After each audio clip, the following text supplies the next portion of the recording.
From the headquarters of the American Radio Relay League in Newington, Connecticut, this is ARRL Audio News for Friday, April 7th, 2017. This program is produced by the ARRL, the National Association for Amateur Radio, and features news highlights compiled from the ARRL letter, found on the web at arrl.org. I'm Sean Kutzko, KX9X. And I'm your co-host, Carla Pereira. In this week's report, radio amateurs are supporting Columbia landslide disaster relief and recovery efforts.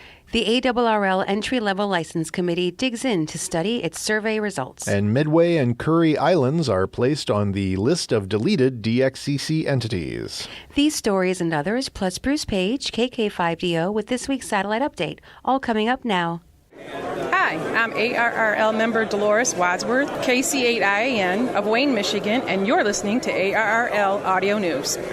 A disastrous landslide in Columbia overnight on March 31st left more than 260 dead and devastated the town of Mocoa. Many others are injured or missing, and search crews are scrambling to find survivors in the rubble. An emergency amateur radio network was activated on 7.094 megahertz to support the relief and recovery effort. The Mocoa and Garzon fire departments are aware of the ham radio network and also the additional support of HK3NOL, who is mounting additional antennas, said Roberto Rey, HK3CW. Radio amateurs from La Plata and Garzon were critical in supporting personnel and rescuers, he said. We are paying attention to the situation. Heavy rainfall in Colombia's Putumayo province triggered the mud and rock slide after a river burst its banks and debris swept into the town, burying homes and residents. President Juan Manuel Santos declared a state of emergency after visiting the town. Nearly 1,300 National System for Risk and Disaster Management team members are at work in the area.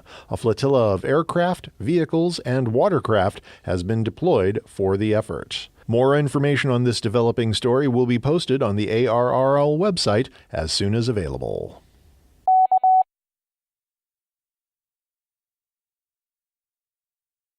The ARRL Executive Committee has directed that work begin on finalizing the language of a revised Memorandum of Understanding between ARRL and the FCC regarding the Amateur Auxiliary or Official Observer Program.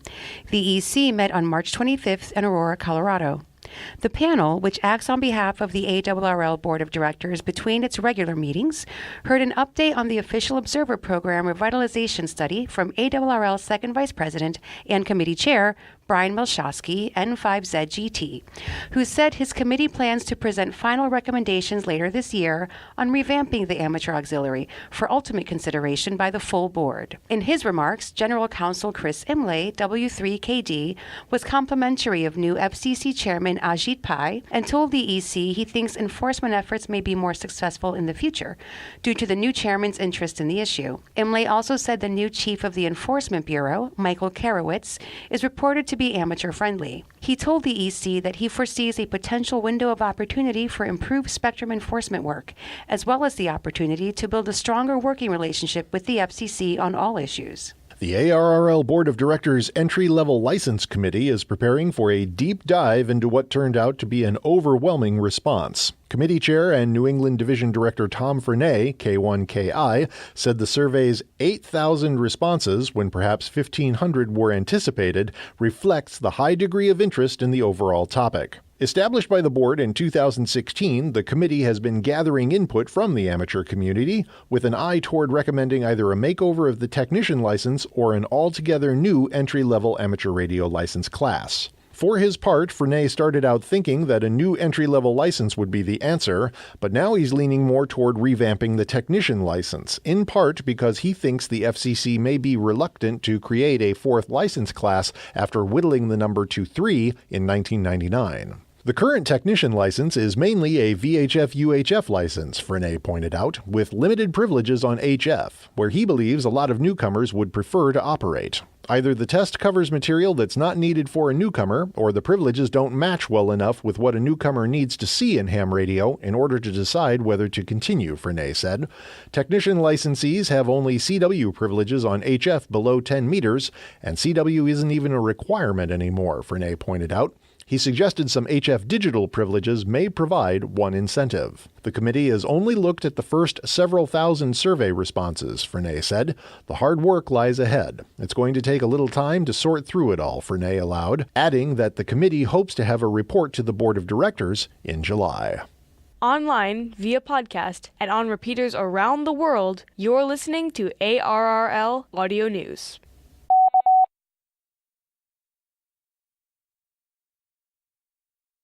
Now, with this week's satellite update, here's Bruce Page, KK5DO. If you're going to Dayton this year, the AMSAT Tapper Joint Banquet will be Friday, May 19th. The speaker will be Carl Laufer, offering a non-technical talk on how the RTL SDR and other low-cost software-defined radios, or SDRs, are changing the landscape of radio use. Carl is an electronics, software, and radio enthusiast from New Zealand. After completing his PhD in machine learning, he decided to pursue a new interest in the software-defined radio world. Tickets for the banquet are only available at the AMSAT.org online store. No tickets will be sold at the Tapper or AMSAT booths at Dayton. Thanks to AMSAT for this Dayton update. On the hunt for new grid squares, David, XE3DX, has been traveling to several grids in Mexico that are highly desired. Listen for him on the linear and FM birds. This is Bruce Page, KK5DO, for the ARRL Audio News. It seemed nothing was going to stand in the way of 9 youngsters and their 2 teachers from Trois Pelatuvier School in French Guiana, South America, and their chance to speak with astronaut Thomas Pesquet, KG5FYG, on the International Space Station via an amateur radio link. The amateur radio on the International Space Station contact was set for March 23rd. I love talking to kids. Their questions are often better than adults' questions, Pesquet said on his Facebook page, which has a brief video that tells the story of the contact. A small village of 180 inhabitants between the Amazonian forest and the Oyapock River, a natural border with Brazil, Trois Pelatuvier isn't all that easy to get to.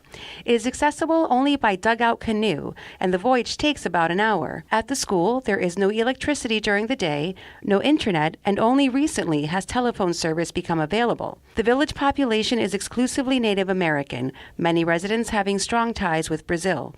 The school has about 50 students in 2 classes. To reach the location where the students would speak with Pesquet entailed not only the hour-long canoe trip, but a 3-hour bus journey, and things did not go quite as planned. As the bus neared its destination, the passengers learned that roads to both their primary and backup locations were blocked due to a strike. The only solution was to use a teacher's mobile telephone. That's how the students and their teachers ended up in the small kitchen of a private home. The contact was a telebridge with W6SRJ in California serving as the Earth station for NA1SS and the 2-way audio provided via telephone to the contact site, where the youngsters planned to ask a dozen or so questions in French.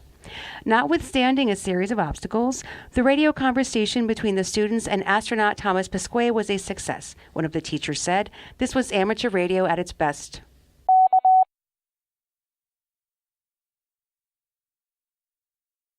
ClubLog has become the first logging service to achieve trusted partner status for Logbook of the World, ARRL and ClubLog have announced. Radio amateurs holding Logbook of the World call sign certificates who have uploaded logs to ClubLog now can readily cross-post them to the highly secure Logbook of the World, the world's largest repository for confirming amateur radio contacts. The Trusted Partner Program defines the requirements for an online service to store user credentials with acceptable security. All Logbook users, whether or not they work through ClubLog as a trusted partner, are responsible for ensuring the security of their credentials. Individuals who rely on a trusted partner site for security have met the requirements to keep Logbook of the World and their credentials secure. Users who allow their call sign certificates to be compromised or who knowingly exploit compromised credentials may lose the privilege of using Logbook of the World and participating in ARRL-sponsored award programs. ClubLog has implemented security at the level required by the Trusted Partner Program, as verified by ARRL's Information Technology Department. Trusted partners are re-verified periodically to remain in the program. More information on technical specifications and on current Trusted Partner Program members is available on the ARRL website. Other logging sites are invited to join the program by implementing the Trusted Partner Standard. ARRL has clarified its rules for all contests to clearly prohibit the practice of calling CQ on two or more frequencies in the same band. The clarification is an extension of existing rules that permit only one transmitted signal, and it formalizes what had been a gentleman's agreement. ARRL reviewed it, concurred that this is technically occupying two channels, and in consultation with several members of the board of directors who had been contacted by concerned parties and the Programs and Services Committee, it was concluded we needed to clarify our existing rules, ARRL Contest Branch Manager Bart Yankee, W9JJ said. An explanatory paragraph points out, the intent of the rules has always been that a participant would use or occupy only a single channel in a given band, changing frequency in band from time to time, leaving a CQ frequency to work a multiplier, or to change the CQing frequency as band occupancy or changing propagation dictated. And this rule's clarification will now give the needed added clarity to that intent. The issue arose when a multi-operator team successfully employed in-band interleaved CQs in the last ARRL International DX-SSB event, substantially boosting their score. The update brings ARRL's contest rules in line with those of CQ-sponsored contests, which already prohibit the practice of in-band interleaved CQs. The IARU HF Championship contest bans the practice for multi-operator entries. Hi, I'm ARRL member Jennifer Harris, N5LRF of Duncanville, Texas, and you're listening to ARRL Audio News.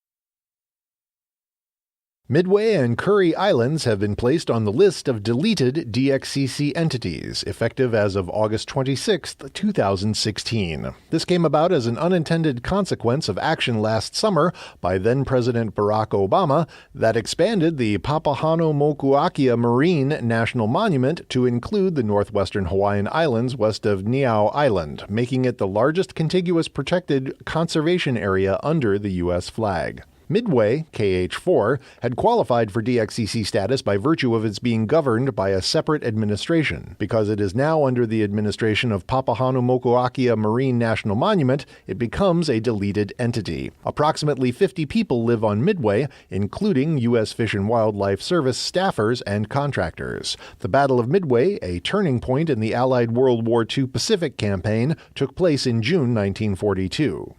Now uninhabited, Curry Island, KH7K, a part of Hawaii, is separated from the rest of the state by Midway. Because of that, it had qualified for DXCC status due to the distance from its parent entity, Hawaii. Midway Island's change in DXCC status, in turn, made Curry Island no longer eligible for DXCC status because Curry is no longer separated from the rest of Hawaii by intervening land or islands that are part of another DXCC entity. Curry Island once was home to a U.S. Coast Guard LORAN station, remnants of which are still evident. It has been a state wildlife sanctuary since 1981. Neither Midway nor Curry was able to be activated without prior permission, and then only for a planned de-expedition. Only contacts made on August 25, 2016 or earlier will count for these two entities. And finally, a reminder that ARRL headquarters will be closed on Good Friday, April 14th. There will be no W1AW bulletin or code practice transmissions and no ARRL audio news on that day. ARRL headquarters will reopen on Monday, April 17th at 8 a.m. Eastern Daylight Time. We wish everyone a safe and enjoyable holiday. And that concludes ARRL Audio News for this week. Our thanks to all contributors to this week's report. ARRL Audio News is produced by the American Radio Relay League, the National Association for Amateur Radio. For more information on amateur radio or the ARRL, visit us on the web at arrl.org. You can also find us on Facebook, Twitter, and Instagram by searching for ARRL. If you have a question or comment about audio news, email us at audionews@arrl.org. This program is copyright 2017 ARRL, all rights reserved. Until April 21st, I'm Carla Pereira. And I'm Sean Kutzko, KX9X 73, and thanks for listening.